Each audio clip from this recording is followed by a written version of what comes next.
And 30 fucking come on, man. Hip hop, bro, hip hop. Real fucking hip hop, man.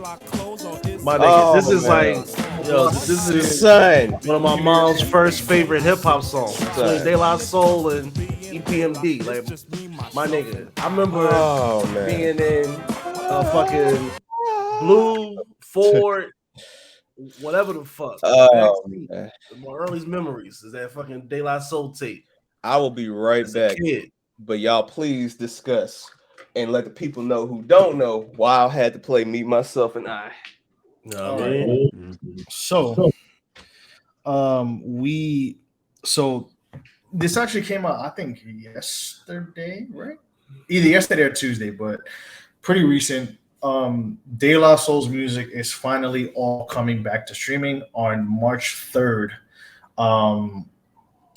Now with that, if y'all aren't familiar, they are first 6 albums, so pretty much those 6 albums being, and I'm going to read them right now. But De La Soul, 3 feet high, 3 feet high and rising. De La Soul is dead.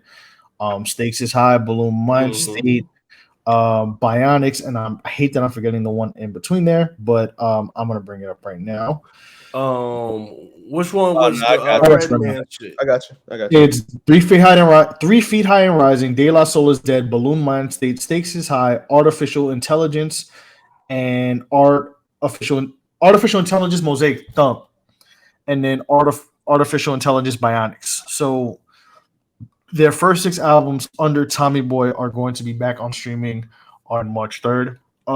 This was a huge deal because if y'all don't know, funny enough, we're talking about Victor Santiago again. Oh, real quick. Said it in 2002. Had to go get this real quick, man. You wasn't there.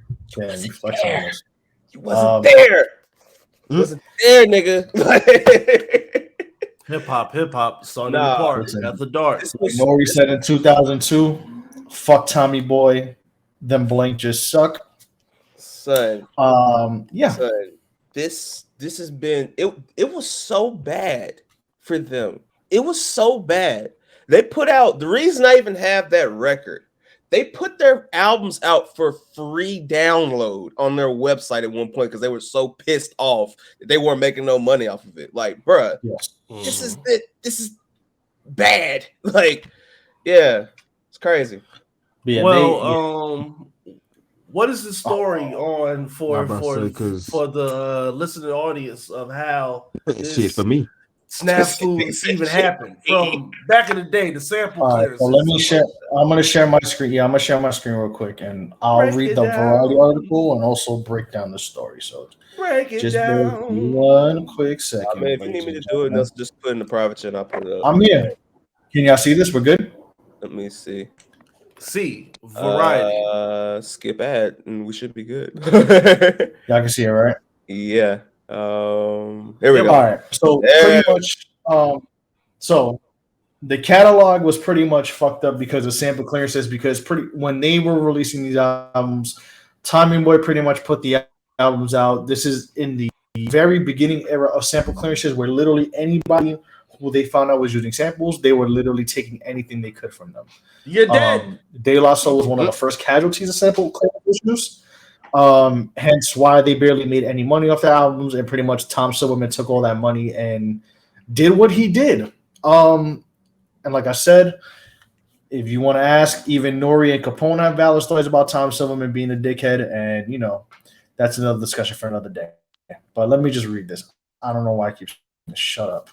The music of hip hop pioneers De La Soul's galvanizing 9-day 3 feet high and rising is one of the genre's greatest albums. Will finally be available on streaming services for the first time on March 3rd. The group announced on Tuesday the catalog, which has been held up for decades by complicated sample clearances and other legal issues, was acquired by Reservoir Media as part of its acquisition of the Tommy Boy Records catalog. Reservoir will distribute the catalog via Chrysalis Records. So, just to let y'all know, Reservoir Media, one of the big people who run it is Faith Newman. Faith Newman is actually the person who helped get Nas signed to Columbia to do Illmatic, and I think she was the A&R for the album too, if I remember correctly. But Faith Newman is a big part of hip hop. early on. And Chrysalis, I think, was under Wild Pitch. I think I could be wrong, but that's one of those labels from the '80s that just is a legacy label that I guess she owns it. So, but yeah, like I said, Reservoir is pleased to share. Oh no, I was What's saying up? actually cut in on the Chrysalis shit. It was like a good amount of groups from the late '80s, early like Gangsta was 90, signed at Christmas 91. too. Yep. Yeah, Gangsta was signed to them early on. Before they went to Epic. But yeah, just to say, like I said, Reservoir is pleased to share that De La Soul's first 6 albums, which are 3 Feet High and Rising, De La Soul's Dead, Balloon Mind, Stakes is High, Artificial Intelligence, Mosaic Thump, and Bionics, will be available to fans everywhere on March 3rd on the 34th anniversary of the release of their debut album. Then they did a little. I can't wait to play Ghost. Did a little promo for it. And then the catalog is preceded by the release of the Magic Number, which was used in Spider-Man No Way Home, and it was able to get used in the end credits, but wasn't available at the time.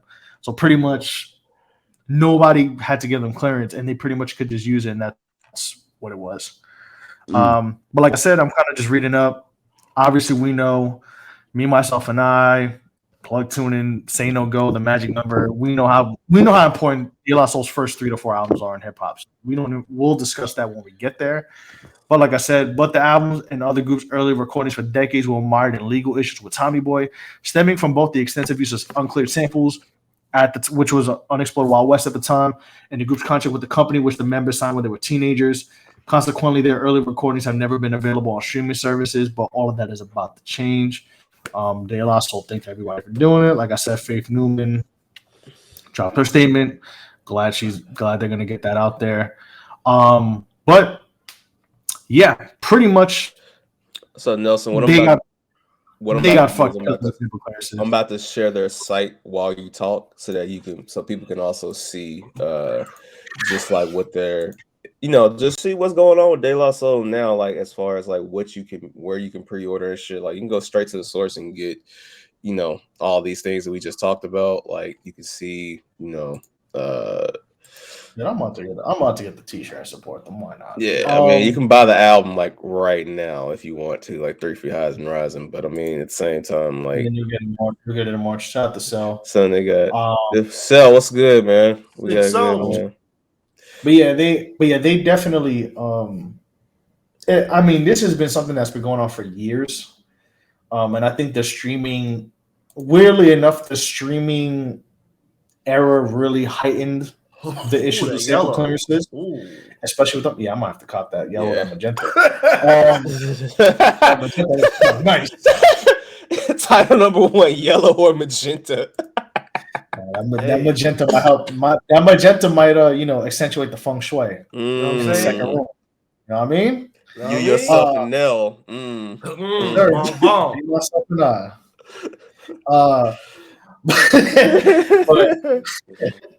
But yeah, I mean, it's a good look. I know, like I think, what was it when they had that interview on Sway where they kind of discussed it even more?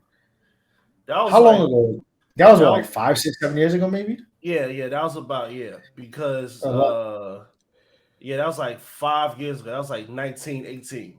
That was like around that time because that was when they was trying to petition for it. Because I think Maceo's son at the time, he was playing ball in Oregon. No, he was playing. I think he was playing in the NFL at the time. Oh damn! That means that shit was later then. Yeah, because remember, then he got in. Well, long story short, Maceo's son is Trey Mason, who used to play for the Rams and played for Auburn, I think. Yes. Well, right? I think he got either 2 sons or something, because I remember it was a picture of them with Outkast. They was in Oregon, like in the stands though, on some chilling shit. Oh yeah, because Big Boy's son played for Oregon at the time. Big Boy. Yeah, but yeah, some. Who is he, Earl? Are you talking about Trey Mason or but yeah, pronouns pal.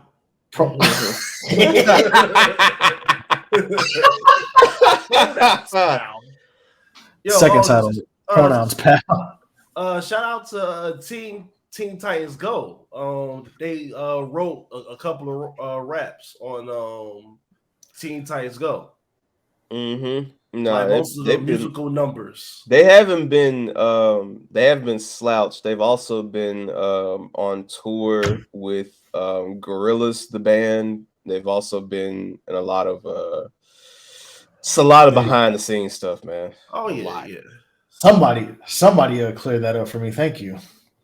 Yeah, he played for Auburn, was second depth chart RB behind Todd Gurley. Yeah, because I remember seeing him around. Yeah. They were on an episode. Yeah, it's not like they weren't like down bad, but it's like, well, motherfucker, I'm trying to make money off my first 6 albums. Like, what are we doing here? They had to work. They was working class rappers when they shouldn't have to be. When really if they was getting their bread, it would have been them and Tribe hand in hand. In terms of how Native Tongues was looked at. No disrespect.